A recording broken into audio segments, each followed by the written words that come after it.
then I found you, Rachel, and I start speaking. And first time I realized that I am not afraid whenever I'm speaking with Rachel, because she is very friendly, and whenever you are talking with me, it seems like that I'm talking with my friends. I have no afraidness. And you And were really I feel confident and seeing your smile. all right, thank you so much, Fatima, for joining me. Could you just remind our viewers where you're from? Okay, thank you so much, Rachel, for inviting me here in your meeting. I'm very much glad to see you again. And it's me, Fatima from Bangladesh. All right, thank you. And so today we're going to kind of be talking about, I guess, like language learning and stuff. And we have some questions to kind of like discuss. So I'm going to ask you the first question is, which language do you like best and why? Of course, it has been my mother tongue that I speak since my childhood. You know, uh, because it is very much comfortable for me. I can express my feeling in my own language rather than other language. Though I am speaking in English, but yes, I will say that I love my mother tongue. So why now it comes to question that why I love it a lot. You know Oh, that every could you just let us know what your mother tongue is? Because some people might not know.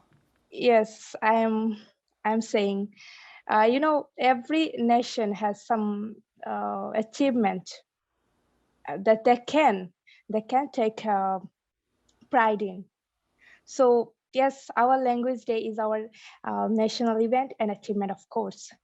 But the matter of pride for us is that this national event has crossed our national boundary and became universalized.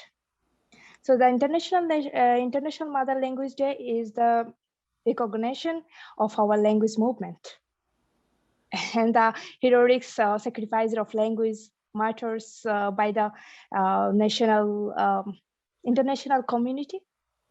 So now, after the recognition, our language day is observed globally as International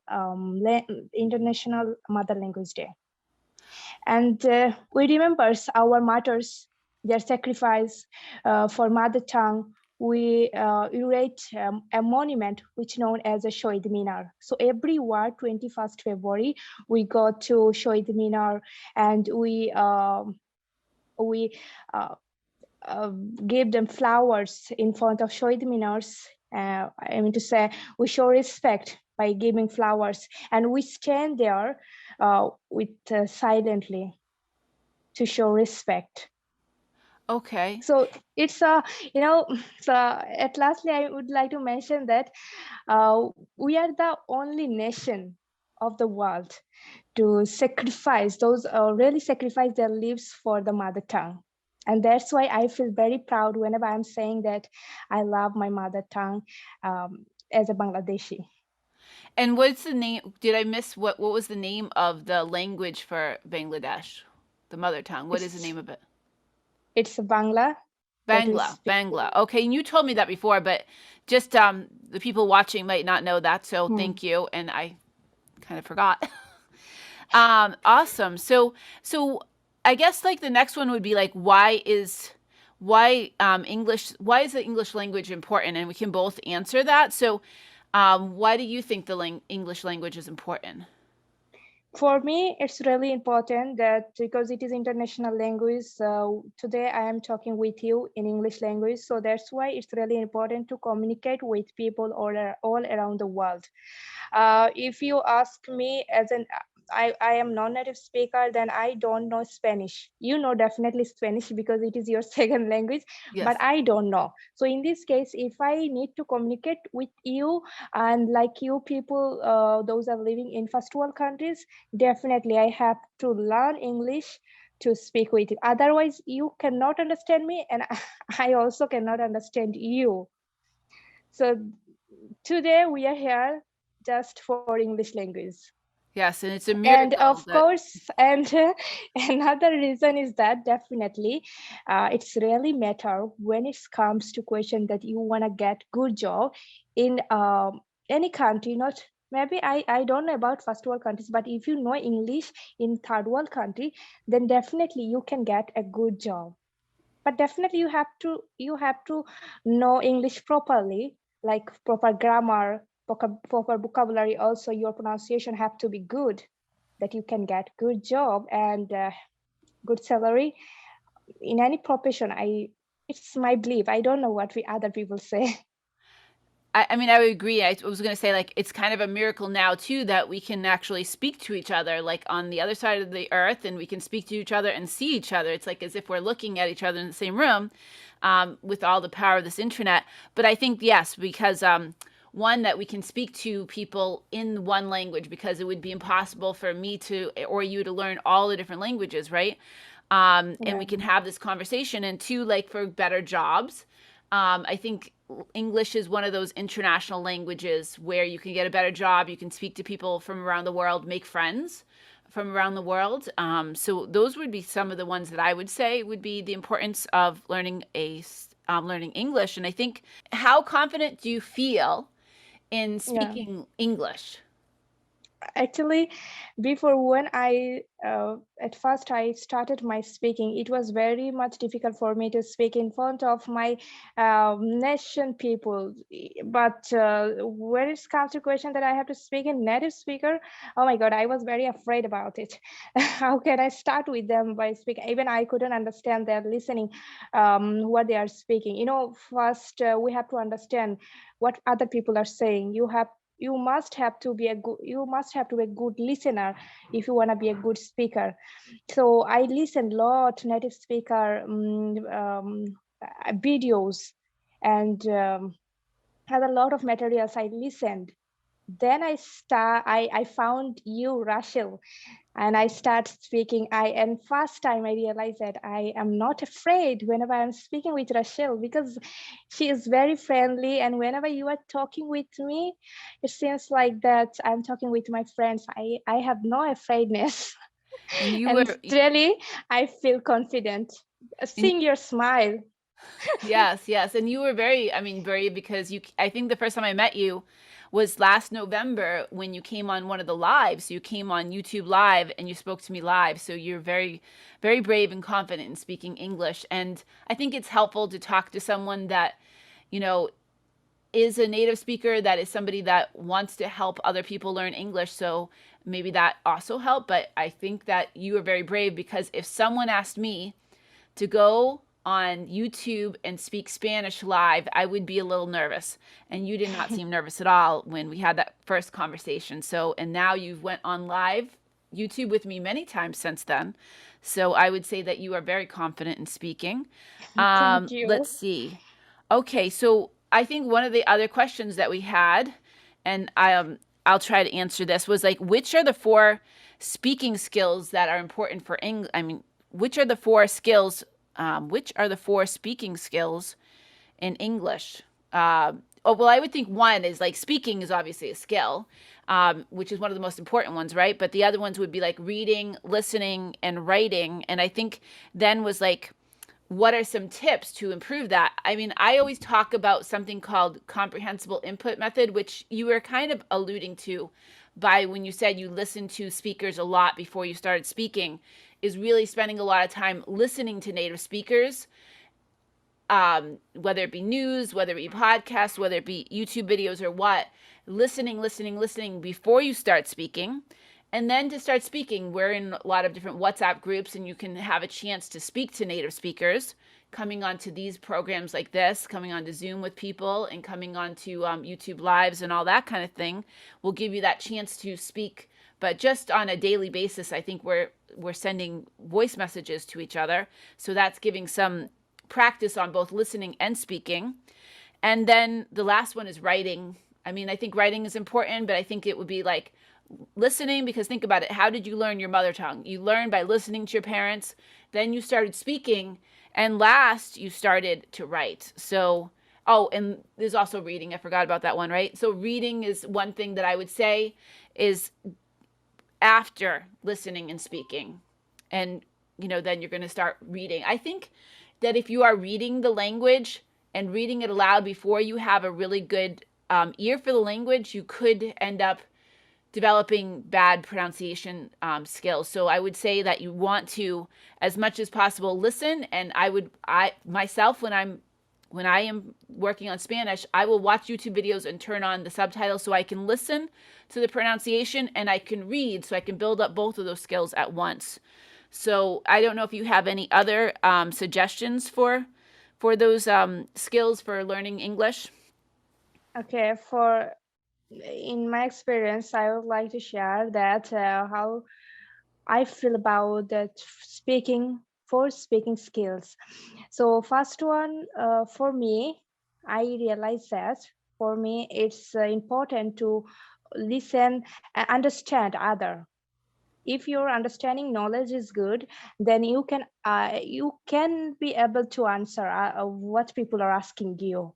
Otherwise, you have to ask a lot of times what you are saying me, and I am not understanding. So it would be very irritable for others to talk with you. So first one, definitely for me, listening, and then vocabulary. If you if you don't learn lots of vocabulary, then you have to face problems while you are speaking with other. And then I think fluency and confident, both are together that I'm saying, which is very important. Confident, because without confident you cannot start your speaking with any language, no matter which language you are speaking. If you are speaking in your mother tongue, then you need confident to speak with someone. And then I will say at lastly, grammar, which is also important for speaking. If you make mistake, then people can misunderstand you. And also, I'm saying not more than 4. Pronunciation. Your pronunciation have to be clear, because if you mispronounce something, then it would be very much ununderstandable for people. They can misunderstand you, what you are saying. And I think we should speak clearly. Yeah, so and those are things are really important for speaking. Yeah, and I think that all of those things like come down to like listening first and developing that ear, because the more you listen, if you keep on listening and you hear certain words, you're going to develop that ear for those words and be able to pronounce it, but you'll also learn the meaning of those words. Yes. Grammar, like you can study grammar and we'll talk about that a little bit later, but if you listen to the language, and listen obviously to people that are speaking well, so you can you'll learn proper grammar just by listening, and you'll naturally know the order of the words, whether or not the verb or the noun come first or whatnot. In any language, you're going to learn from listening, because you'll develop that natural, like, you're like, oh, that just doesn't sound right, and you'll know. Like, I'm not really thinking about whether or not the nouns are coming first or the pronouns or any of that. I'm just speaking, right? I forgot all that stuff. After high school, I forgot all those rules. And so I think that listening is very important, because that's going to help you with your pronunciation. It's going to help you with the grammar. It's going to help you with the vocabulary. It's going to help you with all those things. So that will just be my humble opinion, is listen, and then start speaking. The last question was like the importance, like whether or not grammar is important or not. And like, the way I teach is not by teaching grammar, because I don't even remember all the rules. I think it's really important to learn through listening. I'm not going to say grammar is not important, because I understand you're going to be taking the IELTS exam, Yeah. right? So you're going to have to know grammar, because they're going to test you on that stuff. So I'm not going to be, sitting in my living room saying, Fatima, don't worry about grammar, it's not important, because obviously you're going to be tested on it, and you're going to have to know what is like a dangling participle, and what is a predicate, and what is all those different things that I forgot after 11th grade high school, right? Because I don't have to think about it when I'm talking, but you're going to take a test on it. So you're going to have to know that stuff. But if you're just learning the language to be able to speak to people in other countries and to be able to be fluent, then grammar, in my humble opinion, and again, I keep on saying my humble opinion, but my father will tell you my opinion is not very humble. No, it's okay. It's kind of a joke, right? But in any case, because it's not that humble. Any case, so I think that in order to be fluent, grammar isn't super important. But again, it is important if you're going to take these tests, because you're not going to pass them without knowing, be able to point out, yeah, that's a dangling participle, that's a whatever kind of tenses. You're going to have to know all that stuff to take that exam. What are your thoughts? Yes. My thought is that if I live in America, if I would live in America since my childhood, then I couldn't learn grammar, because I think by listening on native speaker and speaking with them, I could understand and I could learn English very easily. But I'm living in a third world country, then must have to learn grammar. Otherwise, I will make a lot of mistake when I'm speaking. When I don't know past tense, present, future, then how can I make sentences? So definitely I will make mistakes. That's why I think somewhere grammar also important for us. And as an IELTS student, I must have to learn grammar. Yes, you do, Otherwise, absolutely. I can get bad score in my IELTS exam. That's why I'm learning grammar to speak. Otherwise, we don't need to learn grammar just for communication. Right. Because if you are learning Spanish, am I right? I am. Yes, I So, am learning Spanish so, for more so years if, than you've been on this planet. but if you live in Spain for 6 months or more than 6 months, then you don't need to learn grammars. By speaking with them every day, you can learn lots of Spanish words and you can even make a lot of sentences. So I'll tell you, there are so many people, there are a lot of people that come here and live here and they never learn English. They come and they Right. move to a place where there's a lot of people from wherever they're from, and they get a job that doesn't require them to learn English. So even though they live in an environment where they could learn from people around them, there are people that actually come to the United States and they never learn English. Not the majority, but there are some. I meet them. Like I meet them a lot of many times. They are the parents of my students, and they're working but they have jobs and they work, but they do not know English. So you can actually move to a country, and I think you also have, so that comes to the importance of determination. So the determination of learning that language. So they came here to the United States maybe for a better life and a better life for their children, but they didn't have that determination or that need to learn English. So you also need to have that, which I think you definitely have.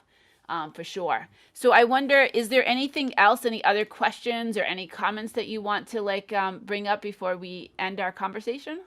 I am speaking with you for long times, and that's why I wanna give you huge thanks that you are giving me chance to talk with you and other native speakers, that I am getting chance to talk with them.